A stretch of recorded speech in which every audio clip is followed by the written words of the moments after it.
This episode is brought to you by Farmers Insurance. Vladimir Putin and Kim Jong-un's meeting wraps up in Russia's Far East, with both sides agreeing to strengthen ties, while potential outcomes from the talks are being closely watched by the West. Russia has risen to a sacred struggle to defend its state sovereignty and protect its security in opposition to the dominance of the hegemonic forces that oppose Russia. Our meeting takes place at a special time. It was our country that was the first to recognize the sovereign independent state of the DPRK and helped it fight for its independence. At least 24 people are injured in a Ukrainian assault targeting Russia's Sevastopol with 10 missiles and 3 unmanned boats. A warning, upsetting images ahead.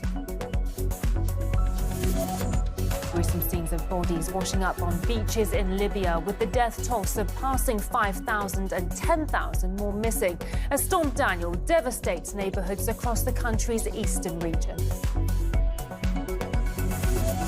Anti-Russian sanctions are actually damaging most of the developed economies around the globe, admits the World Trade Organization in its latest report.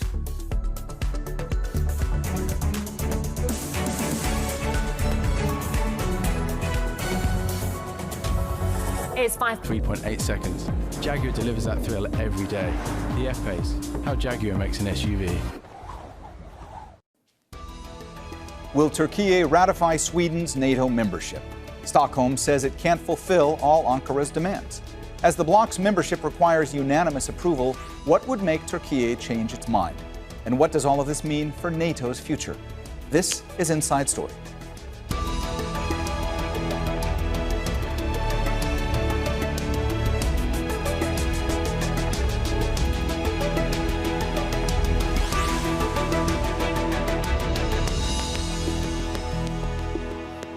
Hello and welcome to the program. I'm Mohammed Jamjoom. One of the many fallouts of Russia's invasion of Ukraine has been that previously neutral Nordic countries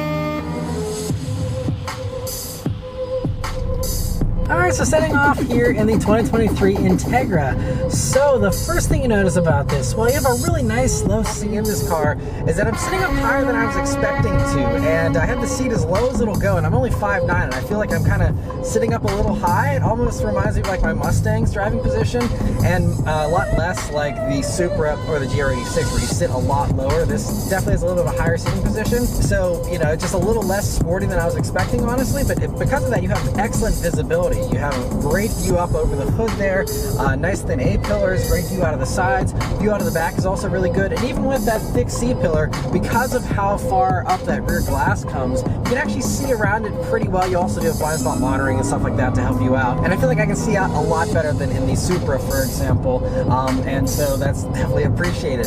Other things to note here about this car. So I'm also kind of surprised at just how quiet it is. You know, I've just been cruising around. I did a little bit of highway driving for a few minutes and then just cruising around here at some slower speeds. You know, the engine, you hear it a little bit, but it is not very loud. There is no real sport mode. There's a sport mode for the transmission, which is the auto rev matching, but there is no, you know, active exhaust. There is no adaptive dampers, nothing that can really be adjusted. And so as a result, you know, there's no way to make this exhaust louder aside from going to the aftermarket. And I mean, it has a nice little growl to it, but honestly, I wish there was more noise. The only noise that I am getting that I'm kind of wishing I didn't have as much of is road noise. It could be the roads around here outside of Vegas, the way they're paved or something, but there's an elevated amount of road noise. I'm doing about 40 miles per hour right now, and it's okay on this road, but earlier on the highway and stuff, I mean, it's pretty loud. It actually seems like it's a little bit more road noise than I actually had in the BRZ that I just had for a week. But some stuff I really like about the new Z here so far is steering is wonderfully weighted, has just a very natural feeling to it. I love this steering wheel too. It just feels really good to use. Throttle response is also really immediate, just a tiny bit of a tip in before you start getting response. But I mean, it's very direct, and the boost, comes on nice and early, and so, it just feels like it's really nice and strong. Brakes also feel really good. This is the performance trim I'm driving, by the way, so you get the bigger brakes on these, and so that certainly helps accentuate that feeling, but just really natural, and again, very easy to use. The brakes, the shifter also is an interesting thing. So I have the auto rev matching on, and the shifter is a little rubbery. It's not quite as slick shifting, but it does feel really good. It's very similar feeling to a 370Z shifter. They did say they improved it though and made some refinements to it for the feel, and just allowing it to just be a little bit better. I do really like this shift knob. It feels really great, and the throw is also a little longer than you might be expecting. It's not quite as long as GR86, for example, but it definitely feels like you could have a shorter throw in here, even if you want it from the aftermarket. The shifter is also hooked up to an Exedi clutch. It's a higher performing clutch pack here, obviously for the higher power of this car over the 370. And so I'm happy to report though, nice and fairly light feeling clutch, just enough weight. Again, everything they've kind of dialed in very nicely from a feeling standpoint, so it all feels appropriate. Nothing feels too heavy or too light. It all just feels just right. But the moment you've all been waiting for, let's turn down onto this back road here and see how it does. Here we go. Wow, really? Throws me in the back of your seat. Wow. All right. It pulls really well, and the traction control is lighting up there, so it wanted to break those tires free. And yeah, wow. Whenever you get up over, I'd say, like $4,000, and when it really, and over 5, it really starts to pick up, and wow, that's where it pulls nicely. And I got some more sound there up at these higher RPMs, so now it's starting to sound better. This thing is a rocket. It flies. Wow. Very, very impressive. And also the performance one here does have a sport muffler, so it is going to be a little bit louder than the base one. But anyway, so the specs. So it's the 3-liter twin-turbo V6, same motor as the Q60 Red Sport and the Q50 Red Sport 400, but they did make some changes to it. So it has better throttle response now, thanks to a recirculating valve and a couple of other tweaks they made to it. And so, still 400 horsepower, 350 pound-feet of torque. I mean, huge leaps over the 370Z, and it shows. I mean, this thing, yeah, this thing is way, way faster than the 370s for sure, obviously. And 0 to 60, by the way, I think I didn't see any official quoted time, but it's going to be under 5 seconds here with the manual, and probably in the mid to low 4s if you have that automatic. But they also have launch control here with the manual and the automatics. It's really great you can get it here with the manual as well. Although I don't see any easy way to turn it on. There's no launch control button, so I'm going to have to figure out how to actually do launch control here. But man, this thing though, it pulls so strong. So you get peak torque from 1600 RPM, and it'll pull all the way through in the mid-range there, and then peak horsepower comes on at 6400 RPMs before its red line, right around 7,000. And so, oh man, this thing though, it pulls really strong. So obviously it's a little hard to compare the power delivery to the Supra, because the Supra is, up until about a couple of days ago, was available with just the automatic transmission, and that's an 8-speed auto, so a lot closer from the gear spacing. So I'm going to have to wait till I drive the manual Supra to truly compare how they feel back to back. What I can say is, I mean, this thing, they did a good job with the gearing as well to make it so that it doesn't feel like it's too, slow or anything. They made it pretty short for the gearing here. So we'll see how second gear, see where it tops out at here.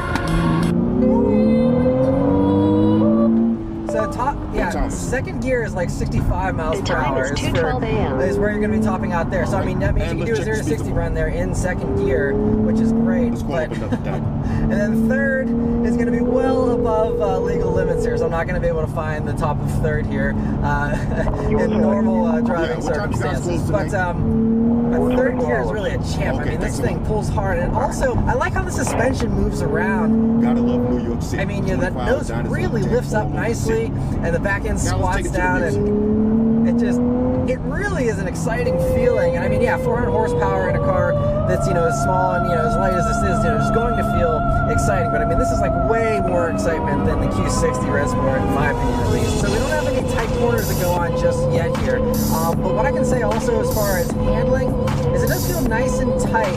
I do feel like there's a tiny bit of a lean to it. It definitely doesn't feel as hunkered down as the Supra or the GR86 or something like that. But compared to like a Mustang or something like that, you know, this definitely feels a little tighter than those, and obviously a little bit smaller than a Mustang.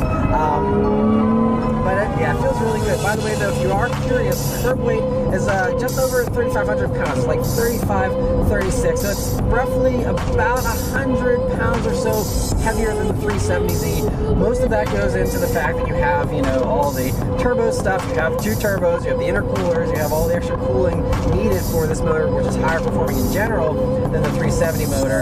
And so as a result, you know, you're going to have some of that weight gain, but they made sure that, you know, the weight distribution is still really good. And they also went to great lengths to keep the weight down in other areas as well, because they said it could have been several hundred pounds heavier if they, you know, were just to drop in this engine and let it be. But still, as it sits, this is about 200 pounds heavier than a comparable Supra as well, if you compare the automatic versus the automatic.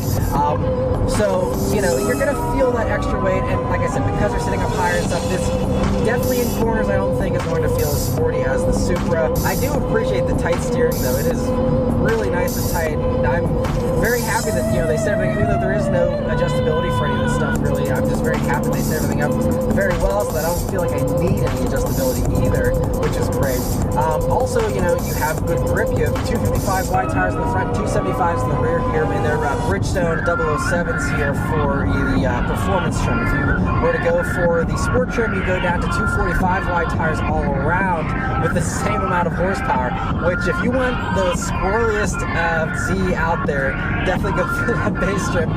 It's going to be interesting with those. They also have smaller brakes on that sport trim as well, and they also don't even have the limited slip diff, which, by the way, in this is now a mechanical limited slip diff instead of the viscous limited slip you used to have in the 370. So I think that base one's going to be a lot hairier to drive. Unfortunately, I'm not going to be able to test out the sport version today. Yeah, just accelerating there as I was making that turn. This thing wants to kick the back end out so badly. It is so funny. Wow. And I mean, yeah, I have everything turned on, by the way. There's just a simple little traction control off button here you can hit if you want to, you know, have it be a little more squirrely. Maybe I'll try that out here in a minute. But anyway, the brakes, getting back to that. So the performance trim here, they're 14-inch rotors in the front, 13.8-inch rotors in the rear, and that's a big upgrade over the Sport, because the Sport are like 12.8-inch rotors in the front, so a bit smaller. They're also 4-piston floating calipers in the front here versus 2-piston calipers in the front of the Sport there that are fixed instead of floating. And they also go down, you have 2-piston calipers in the rear here on the Performance, only 1 piston on the Sport. So if you're going to be doing any kind of track driving, I would definitely suggest going for the Performance trim, you know, for the braking capabilities and things like that, as well as the LSD and all the other things. I mean, they really deep content in the Sport, so that, you know, it's great for someone who wants 400 horsepower for the price tag of 40 grand, which is, you know, the big headline thing here. But, you know, you do lose out on a lot for that, you know, Sport trim. So if you're looking for a tuner special, you want, you know, to do a bunch of stuff yourself and upgrade everything and switch everything out anyway, then, you know, maybe you're not going to miss all the upgrades here of the performance version. But I think for most enthusiasts, you're going to want the performance version, and, you know, so you're going to have to pay a lot more if you want all these performance goodies. Yeah, now we got some tighter corners here. We can sample the handling a little bit more. And it feels good. It does feel good. I mean, you know, it definitely, yeah, I think definitely the Supra is going to be the better handler of the two here. And it, you know, there is a tiny bit of a wiggle to it, but it'll like settle in, and then it, you know, it settles down and you know, hunkers down through the corner. So it feels really good. You know, I would say it does have a little more of a Grand Touring kind of vibe to it, though. It's not as razor sharp as some of the other sports cars, but that's okay, because, you know, you still have, you know, comfortable ride here for the most part. But on this road, you can start to hear some of that road noise as we're getting up closer to some highway speeds. Tire corner here. It moves around, though. I'll tell you what, this car keeps you on your toes. They actually, in the presentation, have likened it to a dance partner, and I kind of appreciate that a little bit more now that I'm driving it around corners, how it wants to dance around, literally. So you really do have a actual dance partner here. That's not just a, figure of speech. This thing is actually trying to dance around and you're managing it. And I love that because it very much makes it feel engaging. I feel like I definitely have to be on my toes a little bit more here in this than I did in the Supra or the BRZ GR86, where I think those cars impart a little more confidence in the handling. This I have a little less confidence because it feels like it wants to step out and it feels like it moves around a little bit more, but that's exciting and engaging. So it's going to come down to your personal preference. If you want something that's razor sharp and super button down, you can have that with some of the others. I think this is going to be for those who do really want the more playful side of the handling component here with this. I think that's kind of what the vibe I'm getting here with the Z so far. A couple other improvements in the handling here is that you now have monotube shocks instead of the twin tube shocks you used to have for the Freeze MPZ, and then you also have an increased caster angle, which they say also helps with giving you a little bit more stability. And on top of that, you have a double wishbone, front suspension, independent multi-link rear, and so all those things really help to give you still very confident handling, even if it isn't like I said, quite as hunkered down as the Supra or a GR86 or something like that. Still feels very lively, which is what I think I really love about it, is just how lively and how much you have to actually engage in the driving experience, which is awesome. But if you are someone who wants the lightest possible Z, the sport trim does drop about 50 pounds off of this, coming in just under, I think it's like 3486 for its current weight, so that allows you to be under 3,500 pounds there if you're okay getting rid of all the goodies in the performance version here. And then also, by the way, it's worth mentioning, if you were to go up to the 9-speed automatic version, then that will add on about 66 pounds extra for that. So that one will potentially put you, about 3,600 pounds. Either way, it still is lighter than a Mustang, for example, by several hundred pounds, which I know isn't saying much. Again, it still is heavier than a Supra, heavier than GR86 and all that kind of stuff too. But I still think, I don't feel like the weight's really holding me back. I mean, I'd have to be on an autocross course, or I'd have to really be on a tighter road to know. But I mean, you definitely do have a little bit more lean here, as you might be able to even see on camera. Isn't quite as flat as I would like it to be, honestly. But again, there's always the aftermarket if you want to have it a little bit stiffer. But let's try an acceleration from a stop with traction control off, and that also turns off the automatic emergency braking. But here we go.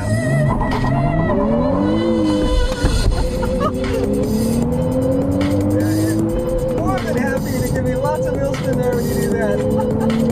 Oh man, that was fun. There's a little bit of a wheel hop sensation there. Supposedly, even with the launch control on, will allow you to do a little bit of a wheel hop kind of sensation. But they say that's actually the fastest way to actually do a launch in this car. And I'm going to do an acceleration here with the windows down. Traction control still lets me provoke the back end. But one thing you might notice here is, so now I'm doing highway speeds, and guess what? There's no helicopter noises, there's no wind buffeting. So definitely an improvement over the Supra, where that is not fun to drive with the windows down unless you modify the mirrors there to get rid of that sound. But in this, no modification necessary. There's no wind buffeting, so if you're someone who loves driving with the windows down, the Z is going to be a great car for that. And one more acceleration just for good measure.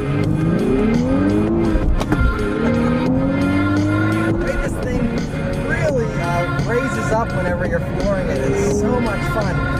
Oh man. So one other little thing I do want to mention is some people are wondering about how does this feel at legal speeds? Is it a car that's too much horsepower? Can you have fun at legal speeds in it? And I mean, I would say that, obviously it's 400 horsepower, and, the way this thing is geared, I mean, you're still, second gear doesn't max out till 65 miles per hour. So that kind of tells you everything you need to know as far as, if you want to do a 0 to 60 run, you're going to go through first and second and be done. So, that's a very common problem with many other vehicles these days. So, in that regard, yeah, you can't run through the gears a bunch like you could in something like a Miata or a GR86, for example.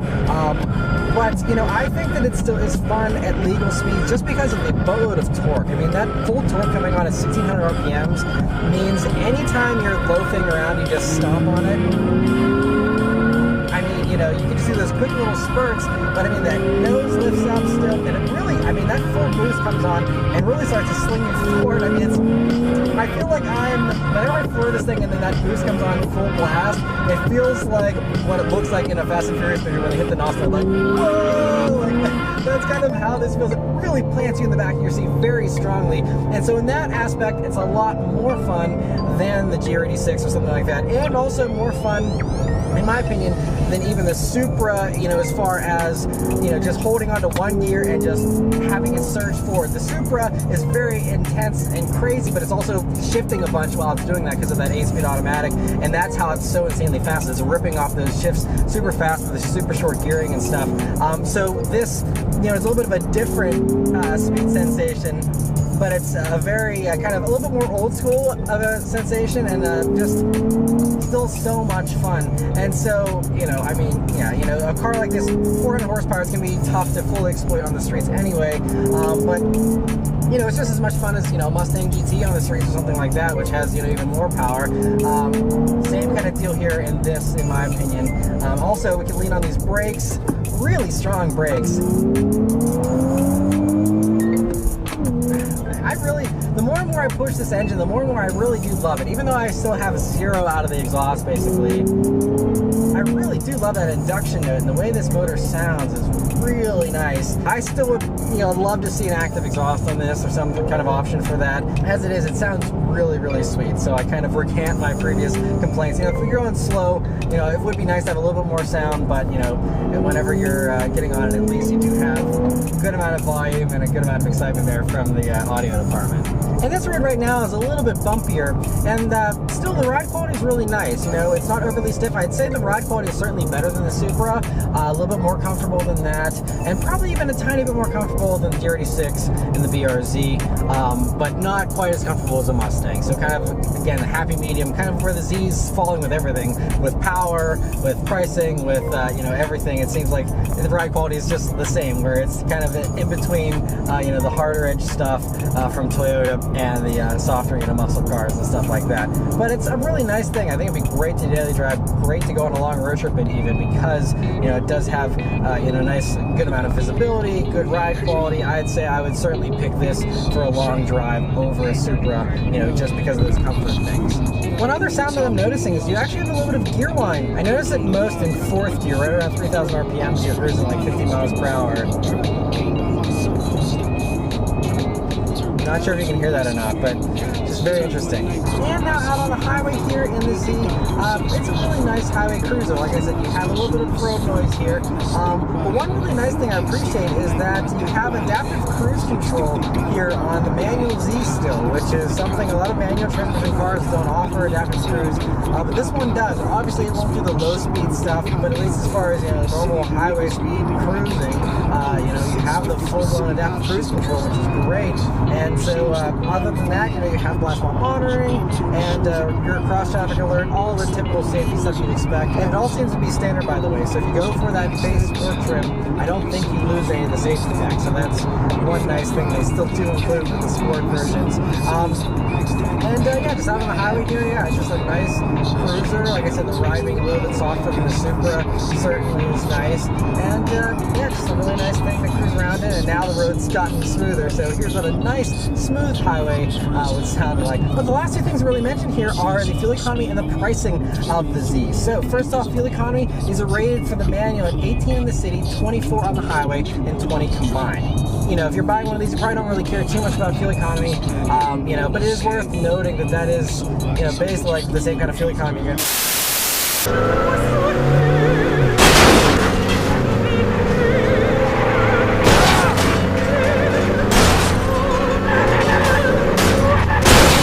This is Vin Diesel, Wheelman.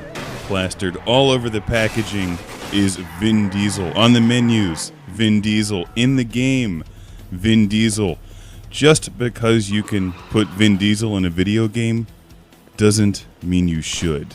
And it has nothing to do with Vin Diesel. I have nothing against Vin Diesel one way or the other, but it's not him on screen. It's a computerized Vin Diesel. And he does the voice dialogue. Change your plans, huh? And the best part about it is that they did a lot of processing work on his voice, so they took every frequency between 40 and 100 and jacked it all the way up. So Vin Diesel sounds like an earthquake every time he talks. Just like me when I have a cold. Let's see what happens when I take my voice and jack up all frequencies between 40 and 100. This is my voice being equalized. Hey, let's change the pitch. I like to play Yar's Revenge.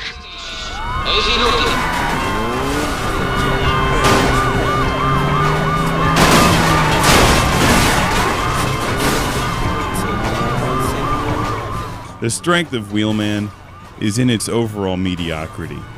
And the fact that that car's trunk is in the front, and there's a free tire hiding in there.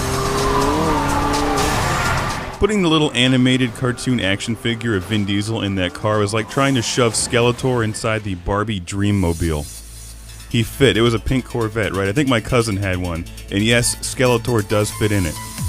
But there's no back seat for Battle Cat. That's discrimination. You do something for me, then we will see. What do you need? There's a troll named Benito. He has something of mine. A briefcase. And you want it back.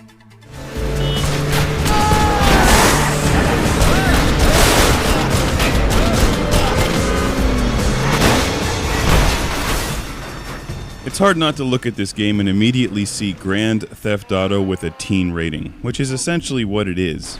You're constantly running around the screen as Vin Diesel, except he looks like an action figure. The game has a teen rating, so you can't run around the city and shoot civilians. And the streets in this city seem strangely empty. There's just not a whole lot of life, but you can still blow up cars and motorcycles. So you hired a few drivers and they ended up stealing your cars. That ain't good for business. Alright, fellas, you know how some ladies will spend several $100s for jeans? It's because they're bulletproof.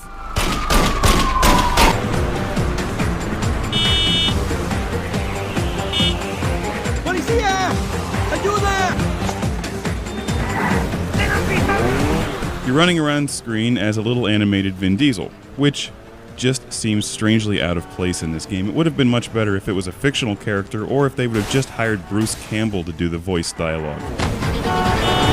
Somebody who wouldn't have done it all so deadpan, and would have just made the entire thing sarcastic. Had they made this game funny, I think it would have been awesome. Like, I doubt they could have afforded Stallone, but he would have been excellent for this. Like, yeah, I would steal the car.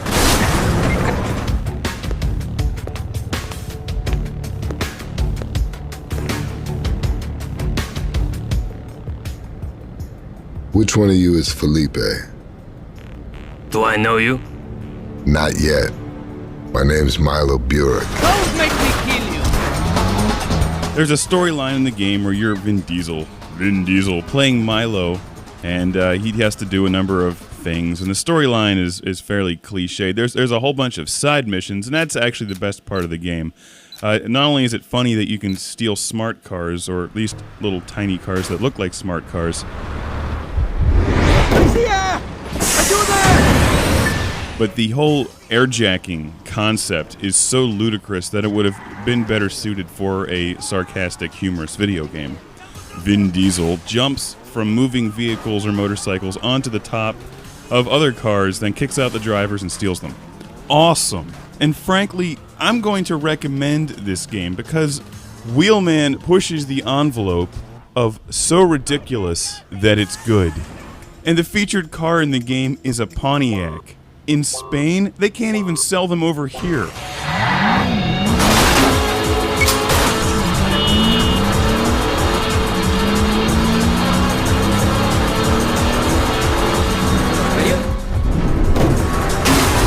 It's not an unplayable game. It doesn't have poor controls. Well, they're not great, but it's not a bad game. It's just conceptually, it's so all over the place and seems to miss the mark, but it misses the mark so widely on all occasions that it's funny.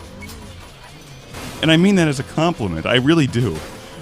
Airjacking. I want to see more video games with airjacking. I mean, what they were trying to go for here was an action film. You can do other sort of special moves while you're driving along. You can spin your car around backwards and then shoot people chasing you.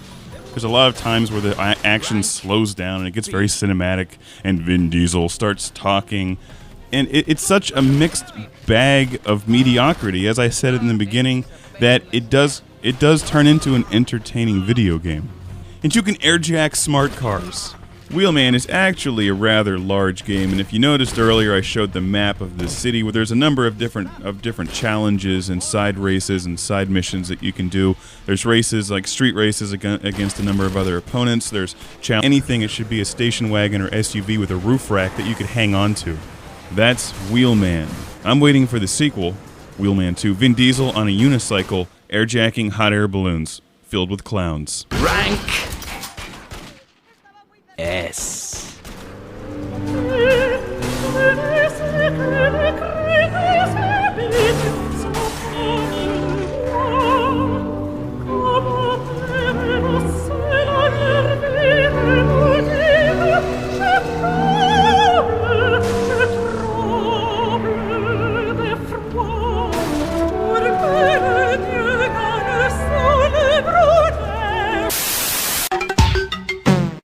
Now, according to preliminary reports, at least 24 people have been wounded in that attack. Now, the Crimean Bridge has been closed. All right, so let's check out the app real quick. All right, so I dimmed the lights a little bit so you can get a better look at the RGB light show. So here's how the app looks. Now you got the name of the speaker, the picture of the speaker, and your battery percentage. Now you can customize all of the different light shows. So let's start with nature. We hit edit. This is Campfire.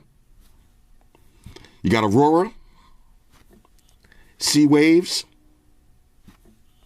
and Universe.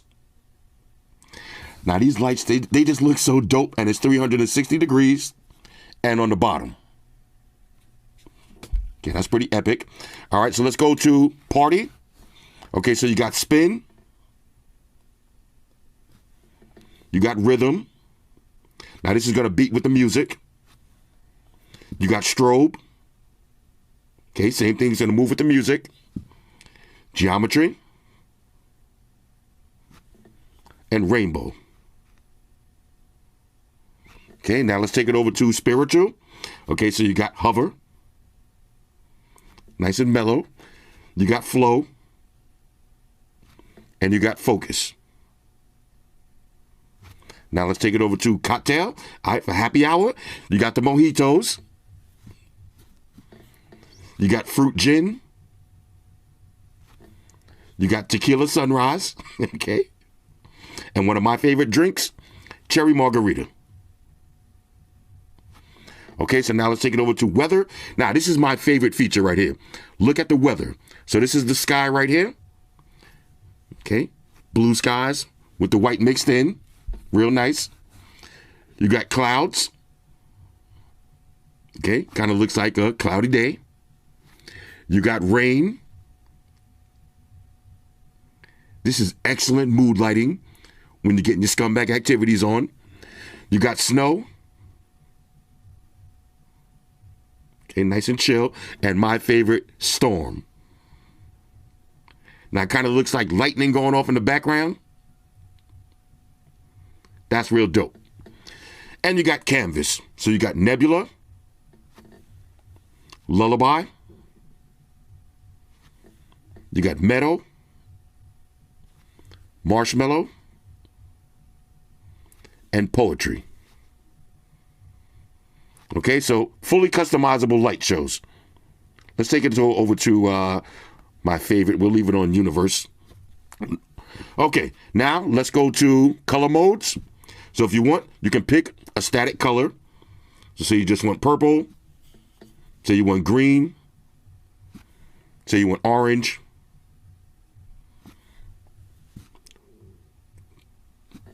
You can even do white. Or you can put it on color loop. And it'll just go through all of the different colors. Now you got light controls. So if you want to, you can turn the speaker lights off and just have the bottom light on. or you can turn the bottom light off and just have the speaker completely dark. And you can also adjust the brightness. So here's minimum brightness, maximum brightness. Now you can also speed up the tempo or slow it down. I like to have it right in the middle. Now you got a fully functional, let me put that back in the middle, okay? Now you got a fully functional EQ. Y'all know I like the V pattern. Okay, so you got bass, mid, and trebles. Now you also have ambient sounds. Check this out. Okay.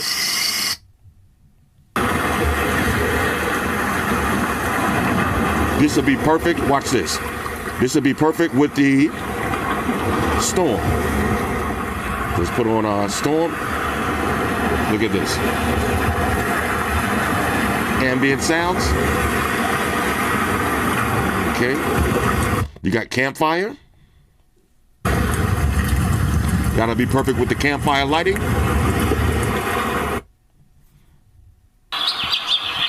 Got some forest sounds. And you got water. This is so sick. I love that. Now you can turn your feedback tone on and off. You got your user guide, your software update, and of course Party Boost to link up multiple speakers. Now, if you don't have the app handy, you can also cycle through the lights from the button on the back.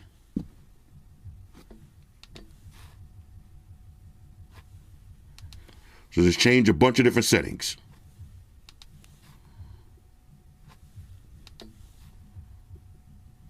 All right, so now let's do a little sound test. All right, so we're going to start off at 50% volume, and then we'll increase to maximum volume. Here we go.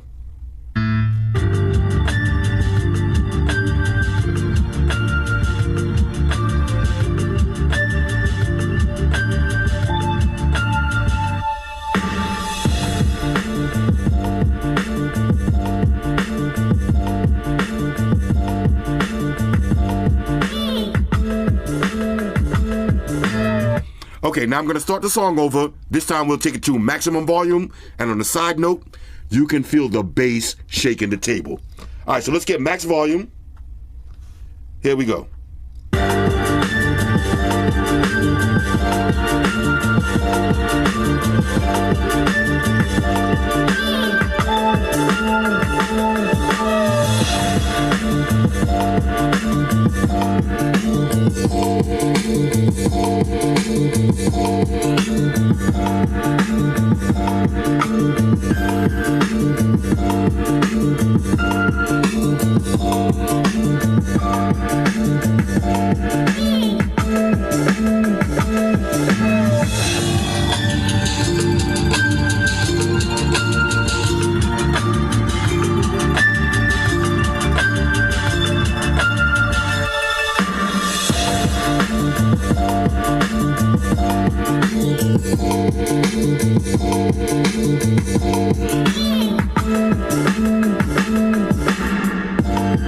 All right, so now let's do a quick comparison with the JBL Pulse 4 and the JBL Pulse 5.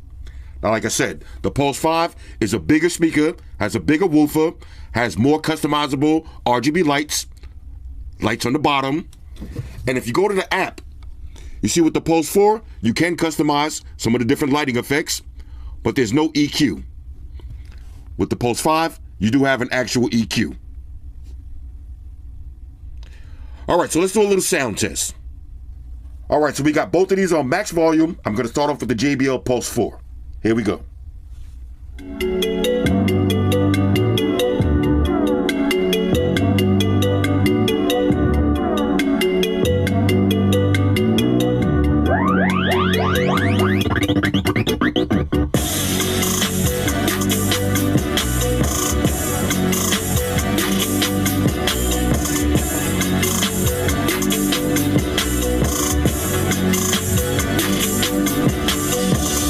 Here's the Pulse 5.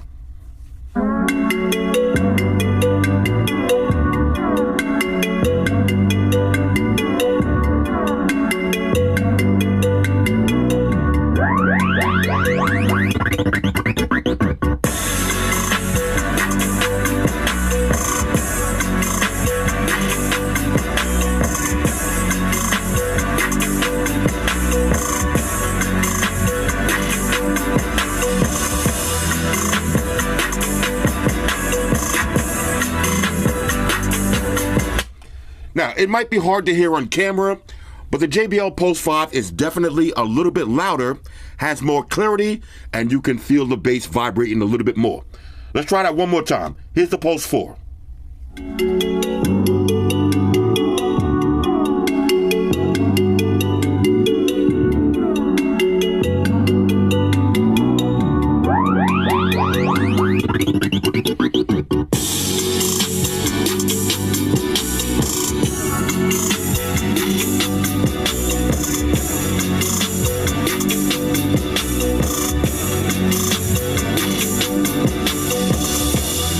All right, here's the Pulse 5.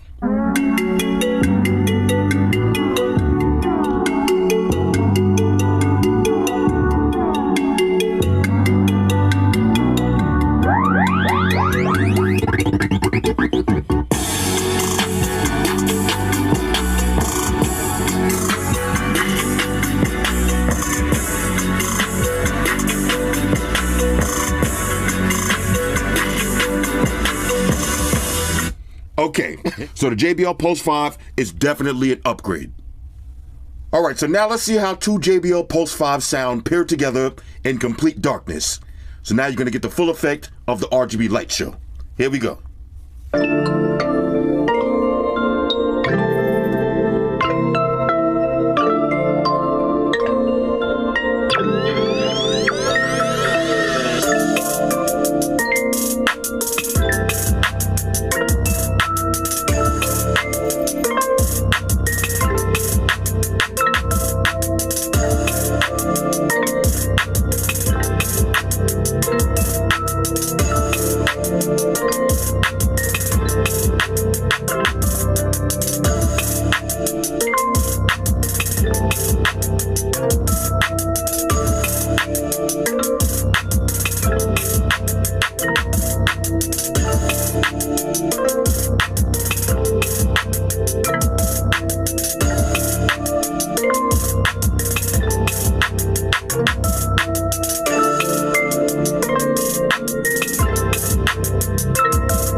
How many times you knew I was checking for you? I mean, put it on the line, grab the weapon for you.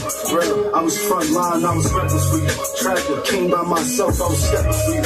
Tractor, turned the L to a lesson for you. Turned one night to a blessing for you. Anything I do sounds special for you. But I wasn't do nothing special unless it's for you. And that's the thing about it. And I can't sleep at night when I think about it. These niggas think they got it, but I really got it. These niggas think they profit, but I really profit. I done left the town, got it really poppin'. These niggas window shot, but I'm really copping. I'm from the city where niggas be milli rockin'. I might pull up in 650s with silly options, but what's the mathematics? You still stick around if I ain't have cabbage? Would you come to my shows if I rap average? Except on my flaws and my bad habits. Heal all my wounds from the backstabbers. And never be someone who will backstab it. Never ready for that ride in the black caddy. I'm my son, one son, tell him ask daddy. They'll be mad happy, but I'm just trying to chill and twist the line. Catch stunts in my 745. Drive me crazy, shorty quiet. Just wanna see you feel real. But if I post this little bitch on my clothes. All right. Welcome to Classic Game Room. This is 1990, and I'm rocking out to the Scorpions and playing Sega Genesis. It's actually 2012, and I'm still doing that. This is an incredible 2010 release for the almighty Genesis and Mega Drive. Party like it's 1990s all over again with this massive RPG, pure Solar, and the Great Architects. I would say get ready to dust off that Sega Genesis, but if you're watching this show, you're still using it every day, right? Now, I'll do what I can to not give away spoilers, but as much as it takes to demonstrate how awesome the music is in Pier Solar and the Great Architects. Sounds like a band, like Huey Lewis and The News, but unlike Huey, Lewis, and said News, this is a massive 16-bit RPG adventure on the Sega Genesis and Mega Drive. Released in 2010 by Watermelon. Do you enjoy games like the Phantasy Star series, Shining Force, and Final Fantasy? Well, pay attention to this one. Pier Solar is a 21st century retro release. I've seen a lot of these lately. New games on the Intellivision, Sega Dreamcast, even the Vectrex. Now it's the Genesis's turn. Hey Watermelon, when's the 32X version coming out? You start out with a small party of just a few kids with big hair and progressively get stronger while gaining magic spells, new weapons, armor, friends, and the like. It's a giant old school style RPG. If you've played these kinds of games before, you'll be right at home with Pier Solar, but come expecting a challenge. It's a difficult, time-consuming game, and in addition to that, it's not a straightforward, hold-you-by-the-hand kind of adventure. Pier Solar will test your grinding skills as much as your puzzle-solving and sheer exploration skills. The combat is excellent, as you can see it's turn-based, and reminds me a lot of Final Fantasy IV. You have standard weapon attacks, as well as magic and gathering. There's a command called Gather, which you'll learn to use frequently. Which is what they're doing when they're gathering that white stuff from the air, collecting the force or something and using it to become stronger. Or you can send Gather to another party member to make them stronger. Frequently, you'll need to gather before you unleash powerful magic spells, so it leaves you defenseless for a little bit. And that's part of what makes combat exciting, as you learn to juggle offensive attacks with gathering. And you'll want to pay close attention to your armor and accessories. In fact, accessories are one of the most important things in the game because they can cut some of the damage in half. And Pier Solar will frequently, sadistically leave you in the middle of massive adventures without a place to rest or heal, and you've got to make it through a sizable chunk of time alive.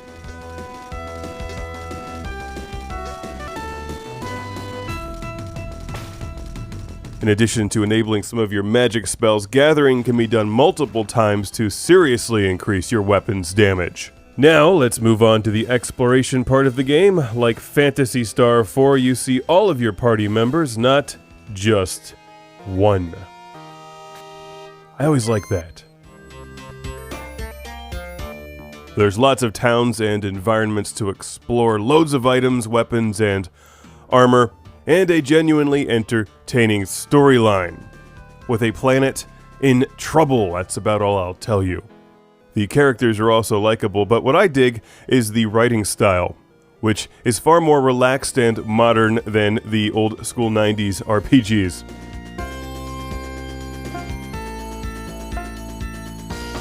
This packs some good laughs along the way, but I want to be clear here, this is a game for serious RPG enthusiasts only.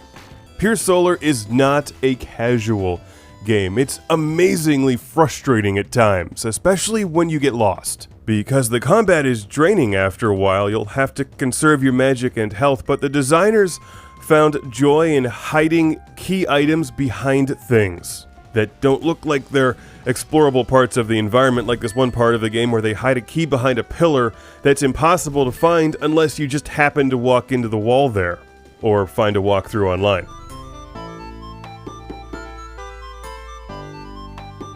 Look, there's a play, pause, and stop button on the architecture. They invented the VCR! And there's a hidden key. You'll want that. Also, expect mazes, puzzles, and dozens of hours of your life spent in Pier Solar. In fact, I think this game was meant to be played more than once. Pier Solar isn't just about the video game, it's about the experience of owning a brand new Sega Genesis game again. With the plastic clamshell packaging, full-color instruction manual, and physical Sega Genesis game cartridge that also plays on the Mega Drive and works in PAL or NTSC. This is a great excuse to break out your Sega Nomad and stash of AA batteries once again. Since most of the time you can save frequently, it's a fun game to play on the go. Show those people on the train who's boss with your Sega Nomad. Now, to be perfectly honest, I'm still playing this game. If I wanted this review out before 2020, I just had to hustle. In fact, as of this Vectrex release, but aside from that, it's great. It's time to reignite that 1990s console war once again and remind your friends that the Sega Genesis does what everything else don't. It blast processes Pier Solar.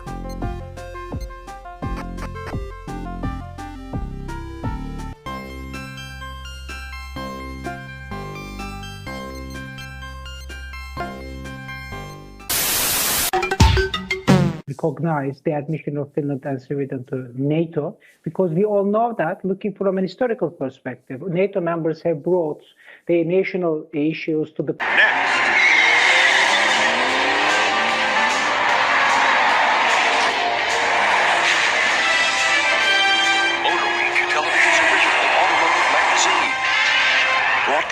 The Stanley Works, makers of MaxLife 369 tripod illumination tools. Stanley is proud to support public television.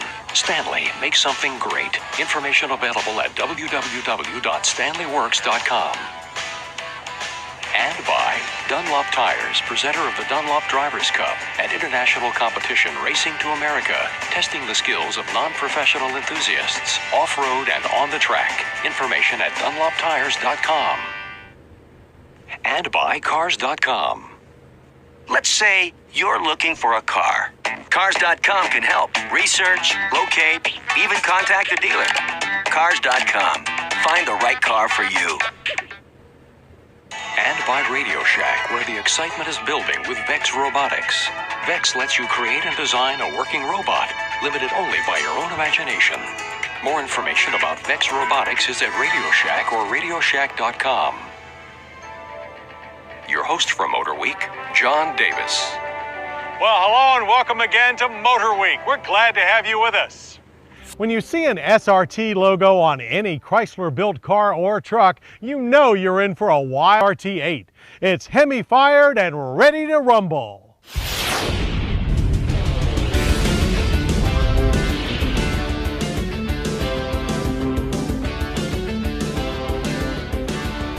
The 2006 Dodge Charger SRT8 is the car that a lot of longtime Mopar fans have been waiting for. Finally, a car with the muscle to do real justice to one of Chrysler's most famous muscle car nameplates. And at Dodge, muscle naturally means a Hemi V8. In this case, it's Chrysler's biggest Hemi, the SRT tuned 6.1 liter. With 425 horsepower and 420 pound-feet of torque on tap, it's the kind of punch that made the original Charger a legend. Yet, even with the modest EPA fuel mileage ratings of 14 city and 20 highway, it's actually a lot more efficient than its predecessor. The power charges to the rear wheels and only the rear wheels through a 5-speed automatic transmission with auto-stick manual mode. Those wheels, incidentally, are big 20-inch alloys wearing 3-season high-performance tires, which, when you get them spinning, just enough to activate the standard traction control, will push the Charger to 60 in only 5 seconds. The same as the Chrysler 300C SRT8, with which the Charger shares all of its important parts. The quarter-mile runs by in only 13.4 seconds at a speed of 104 miles per hour.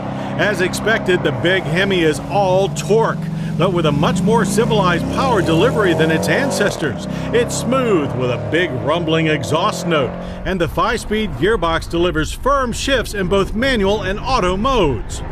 Matching the SRT engine is a full SRT suspension package, which means a lowered ride height, while the short long-arm front and 5-link rear suspension is upgraded with stiffer springs and bushings plus thicker sway bars. Shocks are Bilsteins up front, self-leveling Nevomats in back. Plus, the electronic stability program has been recalibrated to let the driver have a little more fun before it reins you in. The tuning does an impressive job of turning this 4,160-pound full-size family four-door into a truly sporting sedan.